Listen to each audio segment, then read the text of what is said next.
So what sort of trends did you see in the Netherlands in terms of the number of people choosing to opt for euthanasia? Well, that's a very important question because in the first years after the law was accepted in 2001, the first years there was a stabilization of the numbers. On a yearly basis, it was about 1,800 reports.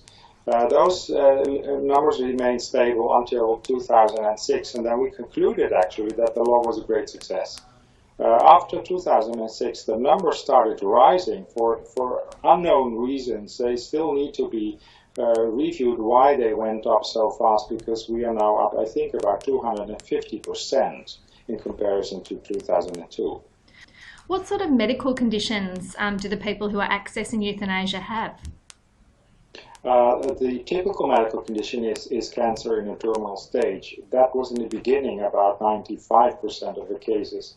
Now that has gone back to about, I guess, about 70–75% of the cases, and the rest of the illnesses are more complex, like dementia or psychiatric conditions or ALS, or even people being tired of life.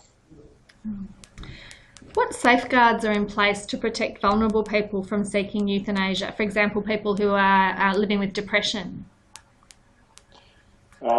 I think my concern is that the safeguards for protecting people from having euthanasia are not very well in place. I mean, on the one hand, there's of course a whole circuit of care for people with depression, trying to keep them from having suicide. On the other hand, there's an increasing number of doctors, especially the end-of-life clinics, a clinic which helps people with psychiatric illnesses and which do not provide the necessary arguments against committing this. And is that a change that's been brought about by the legalisation of euthanasia, that a different feeling about people's right to choose to die if they are suffering from depression?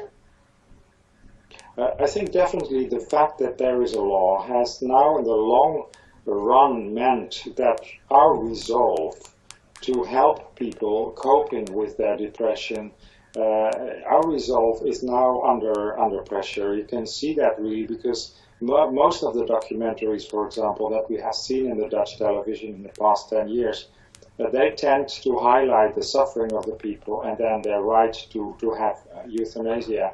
And almost never there is a real focus on the reasons or the ways we can help them to cope and the reasons we can help each other to cope with difficult circumstances. Do GPs who are asked to perform euthanasia, are they required to seek specialist support if the person making the request has particular complex pain or symptom management needs?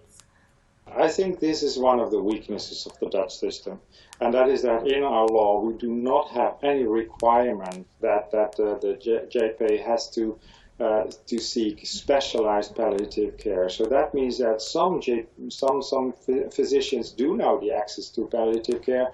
Other physicians really know only how to use the most simple measures without having access to the best specialized palliative care. We've seen data from Belgium indicating that about 2% of deaths are now due to euthanasia with the consent of the patient. And in 2010, a study in Flanders found that almost as many, 1.8% of deaths, were due to euthanasia without the explicit consent of the patient. Is there any evidence that doctors in the Netherlands are hastening the deaths of some patients without explicit consent? Yes, there have been done independent reviews, and actually the situation between the Netherlands and Belgium is very different, because indications here are that really only about 10% of all deaths, it still is a considerable number, it's about 500 a year out of 5,000, are the ending of life without the explicit request. But this number is going down, and it is far lower than the Belgian numbers.